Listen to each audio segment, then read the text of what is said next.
मनोभावनाओं के आधार में खोके जो लिख जाए पन्नों पर हर भाव, हृदय की तरंगों में लीन होकर हर छोटी बात का तर्क करके उसे सरलता से शब्दों में निचोड़े, लेखन की भावना से अपने मन का भाव जताए, अपनी ही धुन में खोए रहे, औरों को भी अपनी बात सुनाए।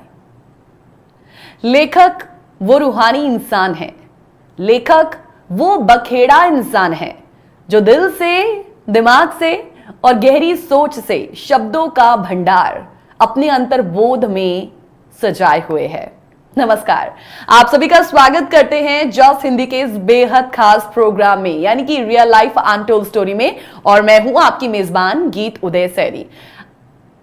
आप सभी सोच रहे होंगे कि आज लेखन की इतनी बातें क्यों हो रही हैं। भाई इसीलिए हो रही हैं क्योंकि आज रियल लाइफ अनटोल्ड स्टोरी में ना आपकी एक मुलाकात एक लेखक और एक बेहतरीन वक्ता से होने वाली है, एक मोटिवेशनल स्पीकर से होने वाली है।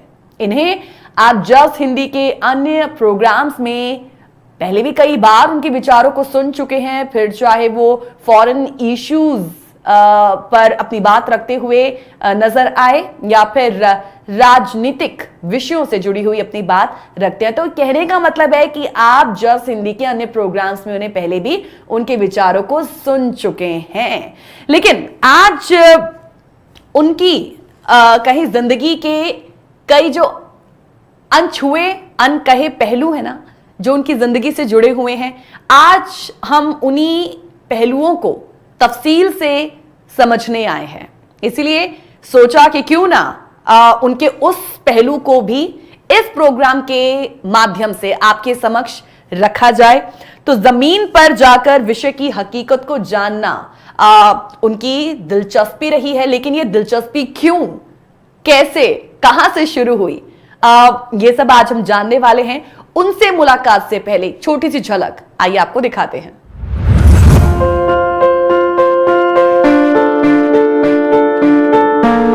उज्जैन के रहने वाले और फिलहाल विदिशा के शासकीय आदर्श महाविद्यालय में पदस्थ ब्रह्मदीप अलूने राजनीति विज्ञान के सहायक प्राध्यापक होकर लेखक और राजनीतिक विश्लेषक हैं। बहुत ही साधारण परिवार से आते हैं। उनके घर में शायद ही कोई हिस्सा हो जहां किताबें रखी हुई ना दिखाई दे। उन्होंने आतंकवाद पर पीएचडी की है और इस दौरान आतंकवाद की समस्या और समाधान को जानने और समझने के लिए देश का कोना कोना छान मारा। वो कहते हैं कि किताबों को घर में बैठकर लिखने से बेहतर है जमीन पर जाकर विषय की हकीकत को शब्दों में बयां किया जाए।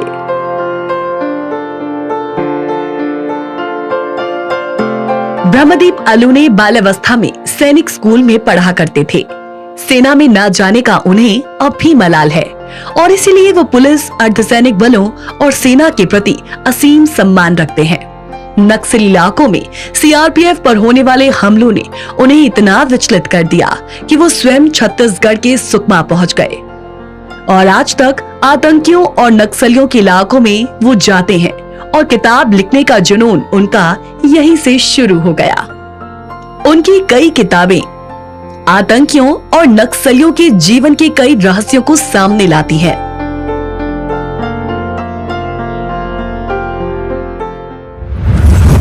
हृदय सहज और मीठी वो आदर्श वाणी के मालिक, स्वागत करते हैं डॉक्टर ब्रह्मदीप अलूने जी का।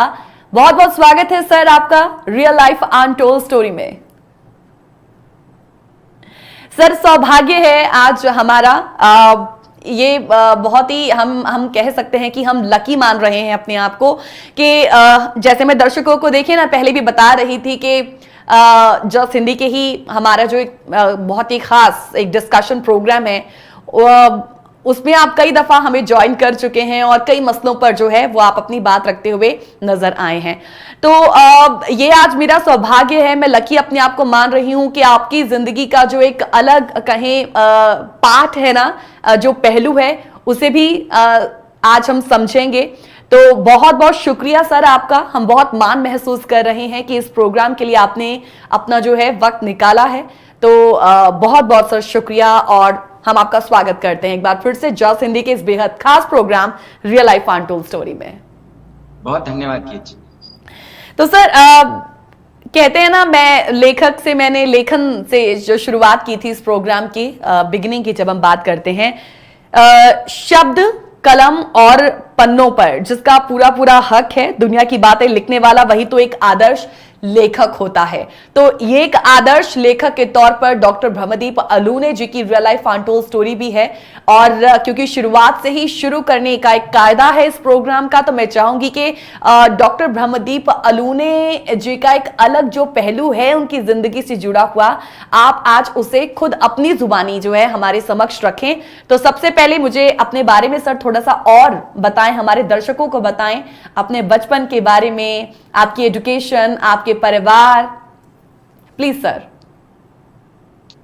ठीक है जी, देखिए मैं एक बहुत ही सामान्य परिवार का बेटा हूँ कि जी, और मेरे पापा शिक्षक थे, अब तो रिटायर्ड हो गए हैं। आदिवासी इलाकों में पापा की पोस्टिंग हुआ करती थी, जो महाराष्ट्र से लगे हुए मध्य प्रदेश के आदिवासी इलाके हैं। तो वहीं अच्छा। हम सरकारी स्कूलों में जंगलों में पढ़े, और हम 4 भाई बहन हैं। एक बड़े भैया हैं जो मध्य प्रदेश में जनसंपर्क विभाग में ऑफिसर हैं। 2 बहनें भी हैं, और पापा कविताएं लिखवाया करते थे, मुझे आधी रात को उठाकर गजलें लिखवाया करते थे। तो पापा जिस प्रकार से समाचारों को सुना करते थे, तो ये जो सब कुछ हुआ करता था, इससे साहित्य को समझने में मदद मिली, समाचारों को समझने में मदद मिली, और बस वहीं से एक बोलने की जो शुरुआत हुई। क्योंकि पापा चूंकि शिक्षक थे, तो घर में बड़ा अनुशासन बना हुआ रहता था अच्छा। कि आप भाषण दीजिए, कॉलेज में, स्कूल में जो प्रतियोगिता होती है, भाषण दीजिए, देश की समस्याओं के बारे में विचार कीजिए। तो बचपन से जो पारिवारिक माहौल था वो चल निकला। और चूंकि अधिकांश जो पढ़ाई है सरकारी स्कूलों और जंगलों में हुई, तो जो सामाजिक सरोकार है, जो सामाजिक न्याय है, या जो डाउन ट्रॉडन क्लास की जो समस्या है, उनको बहुत जमीनी स्तर पर देखने का मौका मिला। चूंकि मेरा भी बहुत सामान्य परिवार था, तो संघर्षों में पले बड़े, और यहीं से जो कारवां आगे आगे बढ़ता रहा। फिर मेरी शिक्षा में आगे आकर इंदौर में मेरी शिक्षा हुई, और शिक्षा के साथ साथ चूंकि पत्रकारिता का बड़ा शौक था, तो पत्रकार बने। पत्रकार बनने के साथ साथ फिर बस चूंकि लिखने और बोलने का शौक था, तो अपने आप को आजमाया मध्य प्रदेश की राज्य सेवा परीक्षा में। फिर राज्य सेवा परीक्षा से असिस्टेंट प्रोफेसर में सिलेक्ट हो गए। लेकिन उसके बावजूद, सिलेक्ट होने के बावजूद, जो सामाजिक सरोकारों के प्रति जो एक झुकाव रहा हमेशा, सामाजिक न्याय के प्रति कुछ करने की जिजीविषा रही हमेशा, तो हमेशा लिखता रहा। और यही कारण है कि एक दौर में आतंकवाद पर कभी पीएचडी की थी, तो आतंकवाद पर ही किताब लिखने के लिए आतंकी इलाकों को छान मारा। और आजकल जो नक्सलवादी इलाके हैं, वहाँ जो पूरा रेड कॉरिडोर का इलाका है, वहां पर जाता हूँ, आदिवासियों के बीच रहता हूँ, सीआरपीएफ के जवानों से मिलता हूँ। और अब रेड कॉरिडोर पर आने वाले समय में 3 किताबें आप देखेंगे।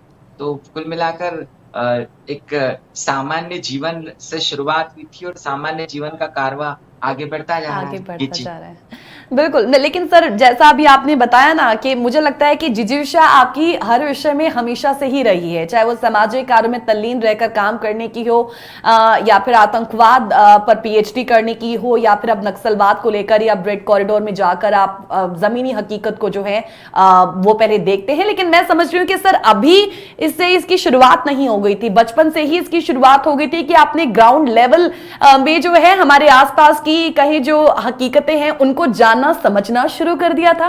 क्या ये कहना सही है? जी बिल्कुल कि जी, देखिए, जब आप ग्रामीण परिवेश में पलते बढ़ते और सामान्य परिवार में जन्म लेते हैं, हाँ। तो संघर्षों की शुरुआत आपके घर से ही हो जाती है। माँ के साथ आप खेत में जाते हैं, खेत में आप काम करते हैं, या आप अपने खेतों में जो भी आपके घर में गाय भैंस होते हैं उनको लेकर जाते हैं। मौसम का तो कोई कड़ी धूप हो या भरी बरसात हो, तो ये एक जो ग्रामीण परिवेश के जो बच्चे, उनके साथ मेरे जैसा जो संघर्ष हो, सभी का संघर्ष होता है। लेकिन हाँ, 5वीं कक्षा में जब मुझे सैनिक स्कूल में भेज दिया गया, तो अच्छा। उसके बाद मैं कुछ कारणों से सैनिक स्कूल में आगे की पढ़ाई तो मेरी हो नहीं पाई।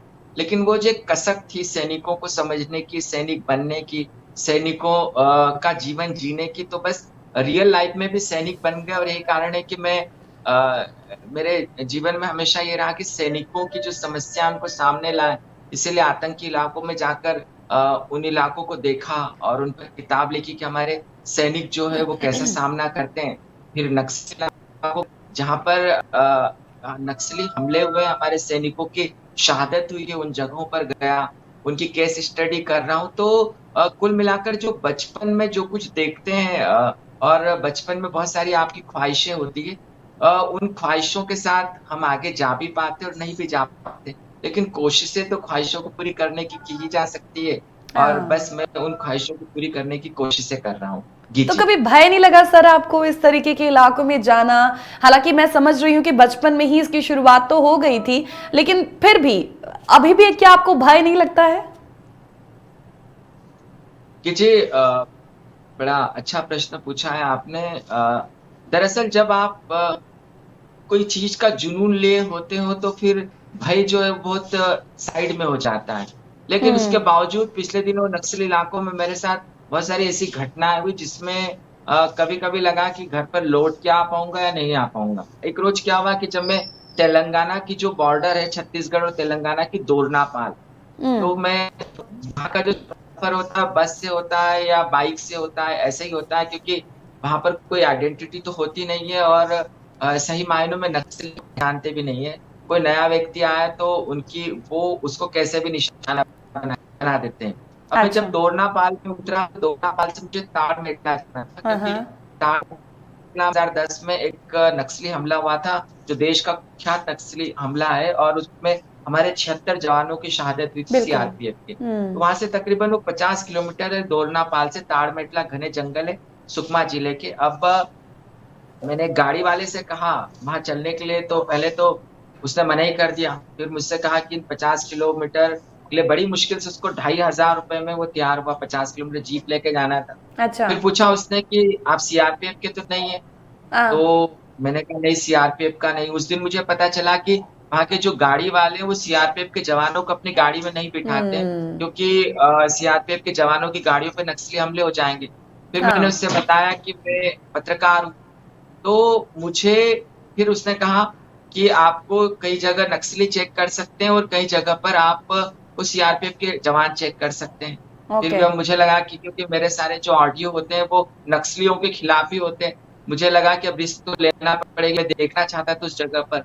गाड़ी रवाना हुई तो मैं जब गाड़ी रुकवा कर वीडियो बना रहा था इधर उधर, तो वो ऑटो वाला घबरा गया, क्योंकि जो आप रोड से किनारे जैसे उतरते हैं तो जो जंगली पत्ते वगैरह पेड़ होते हैं, यहाँ पर आईडी फिट करके रखते हैं नक्सली, क्योंकि आईडी जो यदि सीआरपीएफ के जवान वहां से गुजरे तो आईडी का ब्लास्ट हो जाए। तो मुझे क्योंकि सर बार बार क्योंकि कमांड भी मिलने लग गई है ब्रेक पे जाने की, लेकिन ये बड़ी दिलचस्प सर आप जो घटनाएं जो वाकया आप हमारे साथ शेयर कर रहे हैं, सिर्फ मेरे ख्याल से यही नहीं होगी, और भी कई वाकया जो हैं आपके साथ, जो घटनाएं हैं वो जरूर जुड़ी होंगी इस सफर के साथ। मैं चाहूंगी उसे आप हमारे साथ जरूर शेयर कीजिएगा। एक लेखक होना आसान बात नहीं होती है। रात भर जागता है तो दिन में भी नहीं सोता है।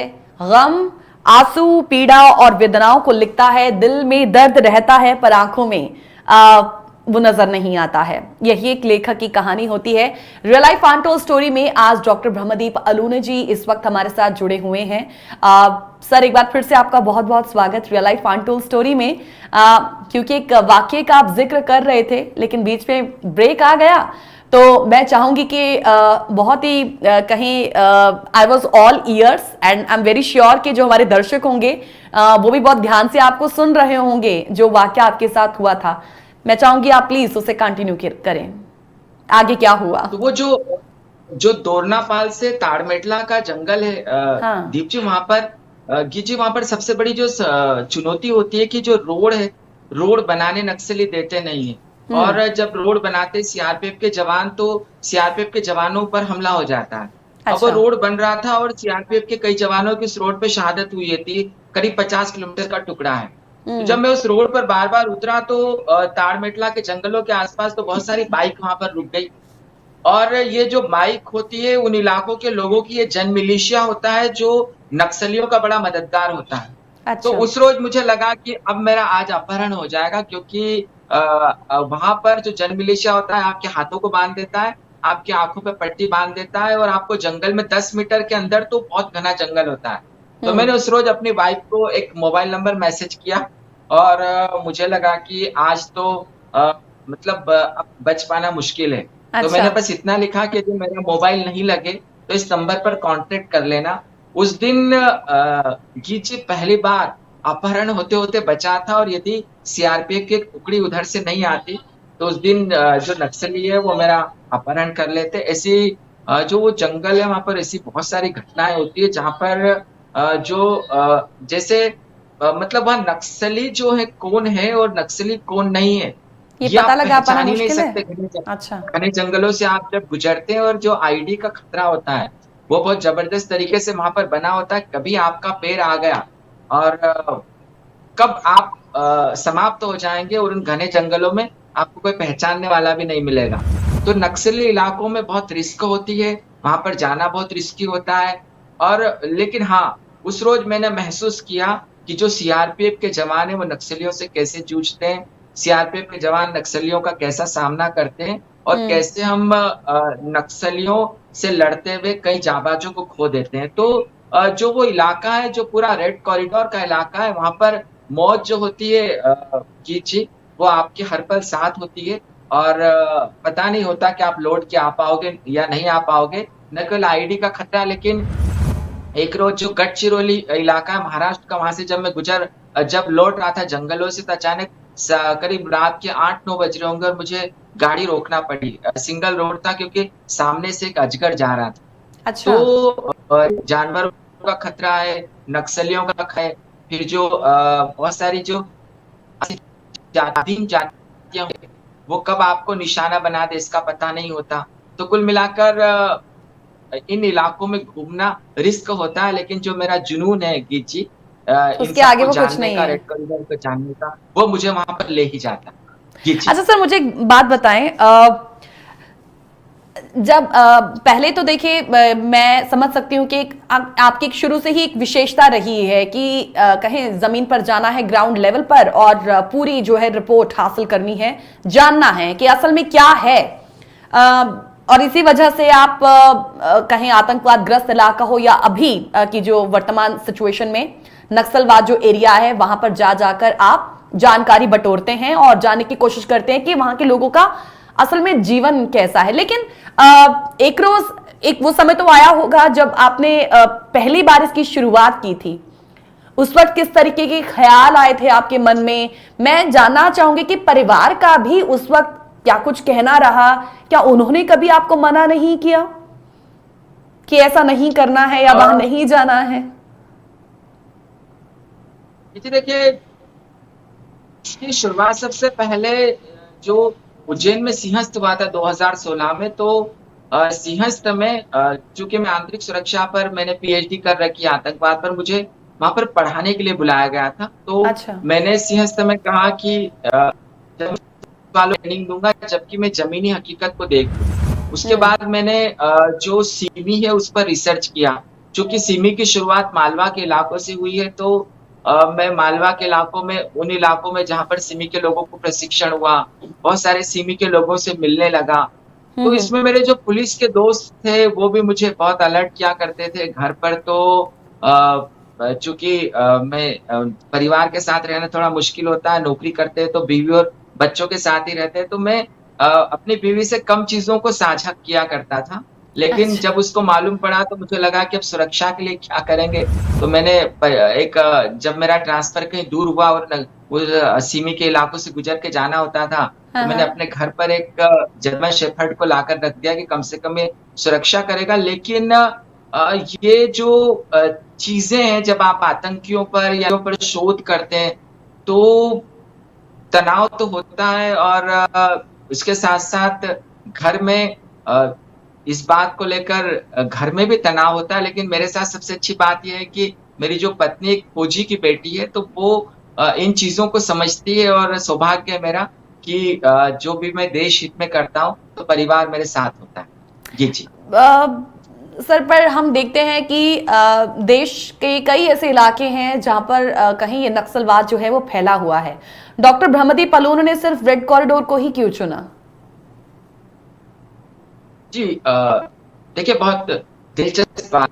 वास्तव में कि मैं सीआरपीएफ के लोगों पर लगातार लिखता रहा हूँ, सीआरपीएफ के जवानों से मिलता रहा हूँ, और मैंने जब ये पाया कि जो सीआरपीएफ के जवान हैं उनके लिए जो सबसे कठिन चुनौती है वो रेड कॉरिडोर है, क्योंकि रेड कॉरिडोर में रहने वाले भारतीय होते हैं, आदिवासी कौन है, हमारे अपने। हाँ। और आदिवासियों में से आप नक्सलियों को कैसे आइडेंटिफाई करेंगे, ये भी बड़ा मुश्किल होता है। इस सब जद्दोजहद में क्या होता है कि सीआरपीएफ के जवान जो है वो लगातार मारे जाते हैं और बड़ी संख्या में मारे जाते हैं। तो सीआरपीएफ में सुधार कैसे हो सकता है, हमारे जवानों की शहादत को हम कैसे रोक सकते हैं, ये सब में मुझे जानने की इच्छा हुई। तो लेकिन हकीकत में गीची, जब भी आपको कोई किताब लिखना हो तो आप घर बैठे यदि किताब लिखेंगे तो सिर्फ आप समाचारों पर किताब लिखते हैं। हाँ। लेकिन जब आप जमीन में जाते हैं तो आपको जमीनी हकीकत का पता चलता है, और जमीनी हकीकत से जो शब्द निकलते हैं, जो शब्दों को आप उकेरते हैं, वो हकीकत जिंदगी को बेहतर तरीके से बयां करते हैं। ये कारण है कि मैंने रेड कॉरिडोर को चुना कि वहां के मैं आदिवासियों को जानूं, और सबसे बड़ी बात है मैं सीआरपीएफ के उन जवानों की चुनौतियों को जानूं जो अपनी जान को लगातार कुर्बान करते हैं, और वो आंतरिक सुरक्षा के सबसे बड़े खतरे से निपट रहे हैं। तो जब मैं नक्सलवादी इलाकों में गया, सबसे पहले तो मैं सुकमा गया। अच्छा। मेरा काम था कि मैं सीआरपीएफ पर कुछ जानना चाहता था, क्योंकि सुकमा में सबसे ज्यादा आतंकी नक्सली हमले होते हैं। लेकिन जब उन इलाकों में जाकर मुझे लगा कि अब आदिवासियों के जीवन को भी जानना चाहिए कि इन इलाकों में आदिवासी कैसे रहते हैं, रेड कॉरिडोर के इलाकों में उनकी समस्याएं क्या है। तो फिर मैंने रेड कॉरिडोर के अन्य इलाकों में जाना शुरू किया, और इसीलिए फिर दूसरी किताबें लिखना शुरू की रेड कॉरिडोर में जो मैंने देखा। लेकिन यहाँ पर सबसे दिलचस्प गीची यह है कि रेड कॉरिडोर में जो नक्सली, उसमें महिलाओं की तादाद अच्छी खासी संख्या में होती है। अच्छा। तो जब मैं कई नक्सली महिलाओं से मिला तो नक्सली महिलाओं का जो जीवन होता है वो बहुत चुनौतीपूर्ण होता है, और देखिए वो निर्मम भी होती है, वो दुर्दांत भी होती है, लेकिन उनकी मजबूरियां भी होती है। मैं उनके नाम तो बता नहीं सकता और न किताब में नाम लिख सकता हूँ, लेकिन उनकी जो अनाम जिंदगी, अनाम स्टोरीज उनको सामने लाना चाहिए। इसलिए जो मेरी एक महिला नक्सलियों पे एक किताब आ रही है, मेरी नक्सली, और उससे मैंने इसलिए कहा कि मैं उन महिलाओं से जब मिलता था तो उन्हें मैं कर बुलाता था। ये कुछ चीजें जो मुझे लगातार आगे ले जा रही है, और आने वाले समय में मेरा विचार है कि जो सीआरपीएफ की जो अन्य चुनौतियां हैं, तो उत्तर पूर्व में भी मुझे जाना है। उत्तर पूर्व में भी सीआरपीएफ के जवानों पर मुझे किताब लिखना है, और उसके बाद मुझे इसके साथ साथ उत्तर पूर्व के साथ जम्मू कश्मीर में जाकर सीआरपीएफ पर लिखना है। तो कुल मिलाकर आने वाले 6 सालों के लिए मैं इन्हीं कामों को करने वाला हूं। अच्छा, ये बड़ी दिलचस्प कहें आपने बात बताई कि सुकमा ग्राउंड जीरो उससे शुरुआत होती है, फिर रेड कॉरिडोर में मैंने जो देखा, पहली बात तो है कि टाइटल ही कहें बड़े दिलचस्प से हैं कि कोई इन्हें जरूर पढ़ के तो देखेगा कि क्या देखा गया। और जहां तक मेरी नक्सली की बात है, ठीक है आप नाम चाहे ना बताएं, लेकिन नाम उनकी जिंदगी किस तरीके की होती है मैं चाहूंगी उसके बारे में आप हमें थोड़ा सा बताएं जरूर आगे। एक छोटे से ब्रेक के लिए ब्रह्मदीप जी यहाँ पे रुकेंगे, तुरंत लौटेंगे। रियल लाइफ अनटोल्ड स्टोरी, एक real life untold story doctor Brahmdeep Alune ji की, लेकिन ब्रेक के बाद वो एक अनाम जिंदगी नक्सली, महिला नक्सलियों की कैसी होती है वो भी हमें बताएंगे। बात चाहे आतंकवाद की हो, समस्या चाहे नक्सलवाद की हो, ये गंभीर समस्याएं हैं देश की जिससे आज भी वो जूझ रहा है, और कोशिश यही की जाती है कि इन समस्याओं से ग्रस्त भारत के जितने भी इलाके हैं, जितने भी राज्य हैं, उन्हें इन समस्याओं से मुक्त किया जाए। लेकिन एक इन्हीं समस्याओं की एक अंदरूनी कहें कहानी होती है, जैसा डॉक्टर ब्रह्मदीप अलूने जी भी हमें बता रहे थे। मैं सबसे पहले तो उनका स्वागत एक बार फिर से करना चाहूंगी। डॉक्टर ब्रह्मदीप जी, ब्रेक पे जाने से पहले आपने मेरी नक्सली जो है उस किताब का जिक्र किया था। ये किताब अभी आने वाली है? जी, मेरी नक्सली, ये किताब अभी आने वाली है। ठीक, जी। तो आई एम वेरी श्योर कि सर इतने अभी लंबे समय से आप उन एरियाज में जाकर उन लोगों की जिंदगी को जो है वो समझ रहे हैं। हम जैसे लोग जिन्होंने कभी उस इलाके में कभी कदम भी नहीं रखा है, लेकिन हाँ यहाँ बैठे हम जरूर ये सोचते हैं कि वाकई उनकी लाइफ जो है वो कैसी होती, क्यों है वो ऐसे, क्यों उनको नक्सली बनना पड़ा, क्यों एक महिला को भी नक्सली बनना पड़ा, क्या ऐसी मजबूरी है कि वो लोग इस तरीके की जिंदगी जी रहे हैं या फिर अन्य लोगों के लिए प्रॉब्लम क्रिएट कर रहे हैं। उनकी वो जो अनाम जिंदगी है वो किस तरीके की है, उस रूप को आपने बड़े बेहतरीन तरीके से जाना है। थोड़ा सा उसके बारे में प्लीज हमें बताएं। जी देखिए जी, सबसे पहले मैं मेरी नक्सली किताब के बारे में बताना चाहूंगा, फिर दूसरे उसमें आपको उसका जवाब देता हूं जो आपने पूछा। हाँ देखिए सही मायने में जो बेटियों की सुरक्षा या बेटियों का सम्मान है, वो किसी से सीखना हो तो आप जनजातीय समाज या आदिवासियों से सीख सकते हैं। जो हमारे पढ़े लिखे लोग हैं वहां पर, या जो शहर है वहां पर बेटियों की आंखों में हमने भय देखा है, लेकिन मैंने सुकमा के घने जंगलों में जो महिलाएं हैं उनको सुनसान इलाकों में बेखौफ तरीके से महुआ बीनते हुए देखा है। वो किसी से कभी डरती नहीं है। गढ़चिरौली के जंगलों में आप चले जाइए तो इधर के जंगलों को पार करते हुए बेटियां आराम से आती, रोड पर खड़ी हुई रहती है, नहीं होता। बालाघाट में भी यही हाल है। दरअसल आदिवासी समाज में बेटियों का इतना सम्मान है कि कभी कभी वो घर की मुखिया होती है और अधिकांश होता है। ये कारण है कि आप जब लिंगानुपात को देखेंगे तो आदिवासी इलाकों में लिंगानुपात सबसे ज्यादा बेहतर होता है। अब आदिवासी जो ये पूरा रेड कॉरिडोर है, यहाँ पर क्या होता है कि नक्सली जो संगठन है वो हर घर से एक बच्चे को उठाकर ले जाते हैं, जो जिसकी उम्र जैसे जैसे आगे बढ़ती जाती है तो वो एक बच्चे को उठाकर ले जाते हैं कि घर से हमको एक चाहिए। अच्छा। अब चूंकि बेटियों की संख्या ज्यादा होती है तो वो बड़ी बेटी को अधिकांश जो नक्सली वो अपने साथ ले जाते हैं और माँ बाप ले जाने देने के लिए मजबूर है। यही कारण है कि नक्सली जो है उसमें अधिकांश जो है वो महिलाएं मिल जाएगी। और आप देखिए कि जो 2013 में जो हमला हुआ था छत्तीसगढ़ में, जिसमें दरभा घाटी में, जिसमें अधिकांश जो नेता मारे गए थे, करीब 32-33 नेता मारे गए थे, उसमें जो नक्सली हमले में शामिल थी उसमें अधिकांश महिलाएं शामिल। अब इन महिलाओं की जो जिंदगी है वो बहुत कठिन होती है। खासकर इनका शोषण भी बहुत होता है। शोषण इन द सेंस क्या होता है कि रात रात भर ये सामान को उठाकर ले जाती है।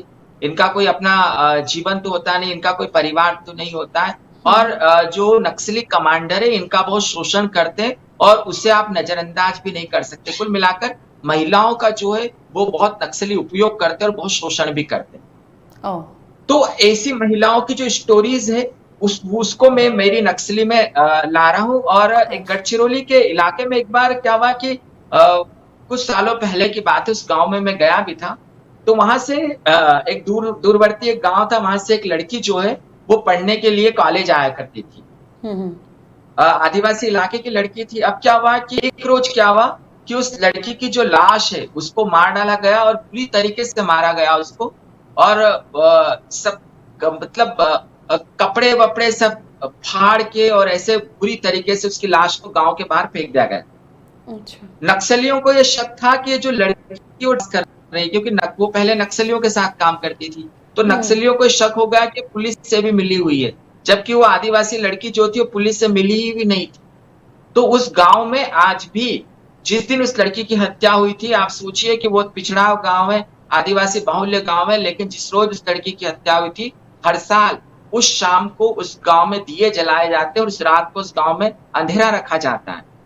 तो जो नक्सली है वो बनते क्यों है, ये बहुत दिलचस्प सवाल है। और नक्सलियों के बनने का एक प्रमुख कारण यह भी है, एक सवाल खड़ा होता है समाज पर गीत जी, कि हम आदिवासियों को आधुनिक बनाना क्यों चाहते हैं, हम आदिवासियों को उनके हिसाब से जीने देना क्यों नहीं चाहते, हम आदिवासियों की प्रकृति क्यों रहे पर अतिक्रमण करना चाहते हैं, हम आदिवासियों की जमीनों को कॉर्पोरेट जगत को देना क्यों चाहते हैं, हम आदिवासियों को आधुनिकता से जोड़कर जो प्राकृतिक सभ्यता है उसको खत्म क्यों कर देना चाहते हैं, जबकि जो आदिवासी उनकी एक भाषा होती है, उनकी एक शैली होती है, उनका एक जीवन जीने का तरीका होता है। और आप जब उस जीवन जीने के तरीके पर अतिक्रमण करते हैं या जब आक्रमण करते हैं, तो वो या तो आपका जवाब आवाज से देते हैं या फिर लोग उनको दिग्भ्रमित कर देते हैं।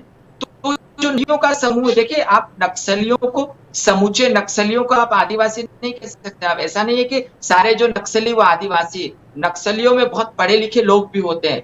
नक्सलियों में सामंतवादी भी शामिल है, सामंतवादी विचारधारा के लोग शामिल है। नक्सलियों को मदद करने वाले बहुत सारे पूंजीपतिवादी लोग भी शामिल है। तो ये लोग क्या करते हैं कि जो आदिवासी को इस पर भ्रमित करते हैं कि आपकी सभ्यता को नष्ट किया जाएगा, आपकी संस्कृति को नष्ट करना, आपको गुलाम बना लिया जाएगा, और वो आदिवासियों को भ्रमित करने में कामयाब हो जाते हैं। ये कारण है नक्सलवाद जो है वो आदिवासी फैल रहा है। तो समाज के सामने प्रश्न खड़ा होता है कि आप आदिवासियों को आधुनिक मत बनाइए, आप आदिवासी प्रकृति की गोद, वो खूबसूरती से रहेंगे, वो बेहतरीन तरीके, और समाज में अंततः न केवल पर्यावरण संरक्षण हो पाएगा, पर्यावरण की सुरक्षा हो पाएगी, लेकिन नक्सलवादी जो चीजें हैं उसको लगाम लगाने में उससे भी मुक्ति मिल सकती है। सर, ये जो बात आपने बताई है कि उनको भ्रमित भी कई बार किया जाता है, जिसकी वजह से कहीं वो हथियार उठा लेते हैं, या फिर वो भी जो है प्रशासन को, कानून व्यवस्था को जो है जवाब देने के लिए हमेशा आगे रहते हैं, और महिलाएं भी वहां पर शामिल हो जाती हैं। लेकिन ये जो बात सर आपने कही है कि समझना जरूरी है कि उन्होंने क्यों इस तरीके का कदम उठाया, क्या यही बात जो है सरकारें, हमारी कानून व्यवस्थाएं, प्रशासन समझता है इस बात को? क्या आपको लगता है नहीं, या समझने की जरूरत है उन्हें? ये जी देखिए, यदि आप नक्सली इलाकों की बात करें तो सबसे ज्यादा जो भ्रष्टाचार है वो नक्सली इलाकों में देखने को मिलता है। पिछले दिनों गढ़चिरौली के एक दूरवर्ती गढ़चिरौली में बहुत करीब तेलंगाना के बॉर्डर के आसपास था, मैं एक गांव में गया। वो गांव जो है वो प्रकाश आमटे का गांव है, जिनको मैग्सेसे पुरस्कार मिल चुका है। अच्छा। तो वहां पर बहुत सारे लोग आते हैं, जाने माने लोग आते हैं, उनको पद्मश्री भी मिला हुआ है, वो आदिवासियों की खूब सेवा भी करते हैं। लेकिन उनके आश्रम के ठीक पीछे जब एक गांव, आदिवासी गांव में मुझे जाना था, तो एक पुल था, एक छोटा सा पुल। मैं जब पुल पे खड़ा हुआ तो गूगल में वो पुल बहुत बड़ा पुल बताया जा रहा था, लेकिन वो पुल ऐसा था कि 1 फीट भी पानी नाले में आ जाए तो उस पुल से उस गांव में जाने का आपका रास्ता बाधित हो जाएगा। तो नक्सली इलाकों में इस कदर भ्रष्टाचार फैला हुआ है कि प्रशासन जो है उसका जो नजरिया क्या, ये स्पष्ट नहीं होता। जैसे आप सुकमा का ले ले, सुकमा में एक रोज हॉस्टल में गया, तो बालिकाओं का हॉस्टल था, पोस्ट मैट्रिक, अधीक्षिका से बात कही। मैं जब अंदर गया सुकमा में, तोंगपाल नामक एक जगह जहां पर नक्सलियों के बहुत बड़े कभी झंडे लगाए हुए रहते थे, आजकल एक सीआरपीएफ का कैंप लगा है वहां पर, उड़ीसा मलकानगिरी वहां से पास है, तो बहुत ही क्रिटिकल टाइप इलाका है। अब उस हॉस्टल में जब गया मैं, तो मैंने अधीक्षिका से बच्चों से मिलने की इच्छा व्यक्त की। जब लड़कियों का हॉस्टल था, लड़कियों से मिला, तो 8th 9th की जो लड़की थी उनकी हालत मुश्किल 4 फीट हुई हो। मैं आश्चर्य में पड़ गया, कितनी सारी लड़कियां, 15, 20, 25 लड़कियां, सबकी हाइट 4 फीट क्रॉस ही नहीं कर पा रही है। मैंने पूछा अधीक्षिका से कि मैडम इनकी हाइट कम क्यों है? तो मैडम बता रही थी कि सर इनको पोषण नहीं मिलता है, सुबह से स्कूल जाती हैं ये, और नाश्ता तो कर नहीं पाती, इसलिए हम इनको खाना ही दे देते हैं। फिर वो दोपहर को आती, इन सब में उनको पोषण नहीं मिल पाता, और पोषण नहीं मिल पाने से क्या होता है कि जब 12, 13, 14 साल की जब बच्चियां आगे बड़ी होती है, तो उनको जो अन्य शारीरिक दिक्कतें वो भी होने लग जाती है। मतलब कि जो सही समय होता है माँ बनने का, उस समय में वो माँ भी नहीं बन सकती, और कुल मिलाकर जो पूरा जो शारीरिक सिस्टम है महिलाओं का, लड़कियों का, वो पूरा की पूरी तरीके से बिगड़ जाता है। आप सोचिए कि नक्सली इलाकों में आप अरबों रुपया खर्च करते हैं, करोड़ों रुपया खर्च कर रहे हैं, और आपको यही नहीं पता कि जो बालिका शिक्षा है वो सही तरीके से हो रही है। तो प्रशासन जो है, यहाँ पर प्रशासन की जो पारदर्शिता चाहिए, वो पारदर्शिता कहीं दिखती नहीं है। अब क्या होता है कि ये सारे काम कौन करता है? सीआरपीएफ करती है। सीआरपीएफ बड़ी ईमानदारी से काम करती है, सीआरपीएफ आदिवासियों से मिलती है, सीआरपीएफ के जवान आदिवासियों के बीच जाकर काम करते हैं, उनका सम्मान अपने यहाँ पर बुलाते हैं, अपना सम्मान करते हैं। क्या वो उनसे डरते भी हैं? जी नहीं, ये चीज देखिए, बिल्कुल तो सबसे पहले सर, तो सर, एक सीआरपीएफ के लोग तो एक- सम्मान करते हैं। हाँ, माफ कीजिएगा सर, मैं आपको बीच में मैंने हस्तक्षेप किया है। एक छोटे से ब्रेक के लिए मुझे यहाँ पे रुकना पड़ेगा। ये बहुत ही कहें बेहतरीन, मैं कहूँ दिलचस्प एक सवाल था जो मैं खुद भी जानना चाहती थी, इसका जवाब क्या है। क्या वाकई नक्सली जो हैं वो सीआरपीएफ से डरते हैं, क्योंकि इर्द गिर्द उन्हीं के आसपास रहते हैं। तो ऐसे में ये सवाल भी जो था काफी दिलचस्प है। आतंकियों नक्सलियों के इलाके में जाकर किताब लिखने का जो एक जुनून डॉक्टर ब्रह्मदीप जी को रहा है, उस जुनून को ही आज समझने की कोशिश कर रहे हैं। रियल लाइफ अनटोल्ड स्टोरी में आज एक बहुत ही खास मेहमान डॉक्टर ब्रह्मदीप अलूने जी इस वक्त हमारे साथ जुड़े हुए हैं, जो कहते हैं कि हम अपने उजाले खुद तय करें और उस पर यकीन करें। और ये उन्होंने बचपन से ही जो है इसकी शुरुआत कर दी थी, और आज इसी तरीके का बेहद साधारण, सिंपल, लेकिन एक कहे बड़ा ही दिलचस्प जो है जीवन यापन उनका जो अभी तक रहा है, और ऐसे ही वो आगे कंटिन्यू कर रहे हैं। लेकिन जिस तरीके की जिंदगी जी रहे हैं वो जो पैशन उन्होंने अपने लिए रखा हुआ है, उस पैशन में भी अपने आप में ही कई रहस्य हैं, और उन्हीं रहस्यों को टटोलने की कोशिश करें, फिर चाहे बात आतंकवाद की हो या नक्सलवाद की ही क्यों ना हो। डॉक्टर ब्रह्मदीप जी, एक ब्रेक में जाने से पहले एक सवाल आपसे किया था। आप नक्सलियों के ही जीवन की बात, उनके रहस्य जो है वो बता रहे थे, उनकी समस्याएं भी, उनके अपने चैलेंजेस भी, लेकिन इसके साथ साथ मैं जानना चाहती हूं कि सीआरपीएफ जो हमेशा वहां पर एज ए सिक्योरिटी डिप्लॉय उन्हें वहां पर किया जाता है, तैनात किया जाता है उन इलाकों में, क्या आपको लगता है कि जो नक्सली हैं, जो आप कह रहे हैं कि महिलाएं भी वहां पर इतनी बेखौफ होती हैं, भाव जो उनके मुंह पर रहता है, कहीं एक आत्मविश्वास से ओतप्रोत, तो क्या ये जो नक्सली हैं वो सीआरपीएफ वालों से डरते भी हैं? क्षमा चाहूंगा, कृपया फिर से पूछिएगा गीत जी, क्या पूछ रहे हैं आप? मेरी आवाज सर आई नहीं आपके पास, मैं सवाल को एक बार फिर से रिपीट करती हूँ। आप क्योंकि सर पहले बता रहे थे कि जो नक्सली होते हैं उन इलाकों में रहने वाली जब महिलाएं भी होती हैं, इनफैक्ट बच्चे भी जो होते हैं, लड़कियां होती हैं, उनका भाव चेहरे पर इस तरीके का होता है कि आत्मविश्वास से ओतप्रोत, निर्भय होते हैं, और उनमें डर नजर नहीं आता है। लेकिन वहां पर उन्हीं इलाकों में एक सीआरपीएफ की टुकड़ियों को भी डिप्लॉय किया जाता है। क्या नक्सली सीआरपीएफ वालों से डरते हैं? ब्रेक पे जाने से पहले ये सवाल आपसे किया था। जी बिल्कुल, देखिए नक्सली तो सीआरपीएफ से डरते हैं, डरते हैं। यदि सीआरपीएफ, जी नक्सली सीआरपीएफ से डरते हैं, लेकिन आदिवासियों के लिए एक बड़ी समस्या है। वो नक्सलियों और सीआरपीएफ के बीच विश्वास की कमी में जूझते रहते हैं, क्योंकि जो नक्सली है वो गांव में इस प्रकार से हावी हैं कि यदि जो आदिवासी है वो सीआरपीएफ के जवानों से बात भी कर लें तो नक्सली आदिवासियों को मुखबिर कहकर मार डालते हैं। अब देखिए कि जिस बारे में एक आपसे बहुत महत्वपूर्ण बात बता रहा हूं मैं, एक स्टोरी एक बंदे से मैं मिला, जो आप दरभा घाटी है, जो कुख्यात घाटी है नक्सलियों की, छत्तीसगढ़ में, वहां से जब आप उतरते हैं तो पीछे उड़ीसा का मलकानगिरी का इलाका है, मतलब नक्सलियों का बहुत ही महफूज इलाका है कि आप छत्तीसगढ़ से भागकर आप उड़ीसा चले जाइए, नक्सली ऐसे इलाकों में रहते हैं। तो तोंगपाल से होकर मलकानगिरी जब जाते उड़ीसा के इलाका, वहां पर एक गांव आता है लेदा। मैं लेदा गांव पहुंचा, और लेदा गांव में वहां पर एक बड़ी दिलचस्प चीज देखी मैंने कि वहां पर एक फौजी का एक टूटा फूटा एक स्मारक बना हुआ है। अब नक्सली इलाकों में नक्सलियों के स्मारक तो बड़े बड़े मिलते हैं आपको, लेकिन फौजियों के स्मारक आपको नहीं मिलते। तो उस गांव में एक फौजी का स्मारक बना हुआ था। मैं वहां पर जब गया तो जब मैंने पता किया तो पता चला कि उस गांव से वो जो आदिवासी युवक था, जब वो फौज में चला गया तो जब घर लौटा वापस तो नक्सली उसको पकड़ने आ गए कि फौज में क्यों गया। अच्छा। वो रात को चुपके से वापस भागना पड़ा, और दुर्भाग्य से कुछ ही दिनों के बाद नक्सलियों के साथ मुठभेड़ में वो जवान शहीद हो गया। जब उसके घर गया मैं तो उसकी जो बहन है वो मुझसे बात करने के लिए तैयार नहीं थी, जबकि उसकी बहन भी फौज में जाना चाहती थी। लेकिन उस गांव का एक युवक जो था, जो तैयारी कर रहा था कि फौज में जाऊंगा, शामिल होऊंगा, तो जब वो दौड़ने जाता था तो नक्सलियों ने उस तक खबर पहुंचाई कि यदि आप दौड़ने जा रहे हो और आप नक्सलवादी बनना चाहते हैं तो आपका स्वागत है, लेकिन आप दौड़ने इसलिए जा रहे हो कि पुलिस की तैयारी कर रहे हो तो फिर ऐसा नहीं हो पाएगा। मतलब वो उसका अपहरण करके ले जाएंगे, या तो उसको मार डालेंगे या कुछ भी हो जाएगा। तो कुल मिलाकर जो वहाँ के आदिवासियों की हालत है कि वो अपनी हसरतों को पूरा करने के लिए सीआरपीएफ पर भरोसा करे, तो नक्सलवादियों का विश्वास जो नक्सलवादियों से खतरा होता है, और यदि नक्सलवादियों की सहायता करे तो सीआरपीएफ के शक के दायरे में आ जाते हैं। तो वहाँ के जो आदिवासी, आम आदिवासी, उसकी जो समस्या है वो बड़ी जटिल है।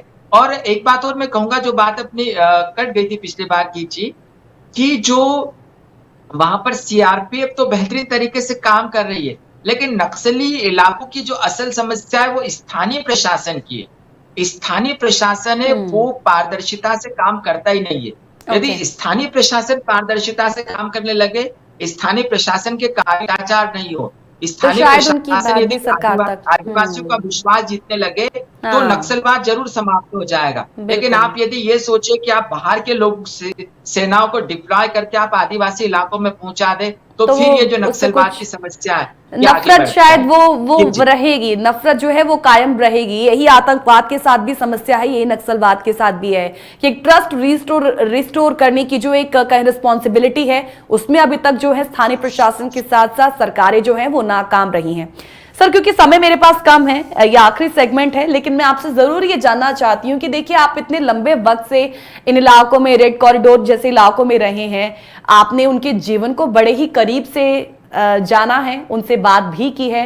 आपको क्या अच्छा लगता है उनके जीवन का? एक सकारात्मक, एक नकारात्मक पहलू तो देखिए हर एक की जिंदगी के साथ जुड़ा होता ही है। आपके साथ ऐसा क्या रहा है? आपने क्या एक्सेस किया है उनको जानकर, जिसने आपको प्रभावित भी किया? देखिए गिची, यदि भारतीय संस्कृति को देखना हो, हमारी संस्कृति को देखना हो, यदि सही जीवन के तौर तरीकों को देखना हो, और यदि प्रकृति के साथ हकीकत जिंदगी में का आनंद लेना हो, तो आप अबूझमाड़ जाकर देखिए। जहां पर जंगलों में जब आप जाते हैं तो घड़ियाल के छोटे छोटे बच्चे या मगर के जो छोटे छोटे बच्चे हैं वो पत्थरों पर बैठे रहते हैं। वहां पर जाके देखिए, जो महिलाएं जो बेखौफ होकर जंगलों से गुजरती है, उन्हें कोई किसी की चिंता नहीं होती, वो बड़ी बेखौफ होती है। उन लोगों को देखिए जो लकड़ियों के घर बनाकर रहते हैं, न तो उन्हें धूप की उन्हें न तो ज्यादा गर्मी लगती है, पानी से भी वो बचाव कर लेते हैं, और ठंड से भी बच जाते हैं जब वो गोबर से जो उनकी दीवारें बनी हुई होती है। तो जो आदिवासी जीवन है वो इतना कमाल का है कि आप घने जंगलों में चले जाएं, घर खुले हुए होते हैं, उनके कपड़े टंगे हुए होते हैं, उनके बर्तन रखे हुए होते हैं, न तो पुरुष घर में होता है न महिलाएं घर में होती है। उनको यह चिंता भी नहीं होती कि उनके घर में चोरी हो जाएगी, क्योंकि पुरुष जो हैं वो चले जाते हैं शिकार करने, और जो महिलाएं होती है वो जाती है लकड़ी काटने, जिनको बेचकर उनको 2 जून की रोटी कमाना है। तो जो आदिवासी जीवन है वो कमाल का जीवन है, जिसमें जीवंतता है, जिसमें दिलेरी है, जिसमें साहस है, जिसमें आत्मविश्वास है, और सबसे बड़ी बात है गीत जी, जिसमें भरोसा है एक दूसरे व्यक्ति पर। वो कभी किसी को शक की, जो जनजाति इलाके हैं वहां पर जो आदिवासी वो एक दूसरे पर कभी शक नहीं करते। तो बहुत धार्मिक भी उतने ही होते हैं, वो आध्यात्मिक भी उतने ही होते हैं, और वो उतने मानवीय भी होते हैं। यदि असल जिंदगी हमको जीना है तो आप आदिवासियों के बीच जाइए, मानवीय सभ्यता को उनको देखिए, और यदि हम सब आदिवासी हो जाएं तो मेरा दावा है कि हम पर्यावरण का संरक्षण भी कर लेंगे, हम प्रकृति को भी सहेज लेंगे, और हमारा जो जीवन है वो भी बेहतरीन हो जाएगा। यकीन मानिए सर, ग्राउंड लेवल पर रहकर आपने ये जानकारियां तमाम बटोरी, आपने उनके जीवन को जाना, लेकिन आपके इसी जुनून की वजह से ना आज मैं विजुअलाइज कर रही थी जब आप बता रहे थे, तो आपके इसी जुनून की वजह से मुझे लग रहा है कि मैंने भी उनके जीवन को जो है वो काफी करीब से जान लिया है, काफी करीब से समझ लिया है। एंड कभी कहीं मौका मिला तो उनके जीवन को भी जो है वो जरूर हम समझने के लिए उनके इलाकों में जरूर जाएंगे। बहुत बहुत शुक्रिया सर, आज आपने वक्त निकाला और आदिवासियों की जिंदगी को, बहुत ही नक्सलियों की जिंदगी को बहुत ही बेहतरीन तरीके से उनके पहलुओं को जो है हमारे समक्ष रखा है। बहुत बहुत शुक्रिया सर आपका।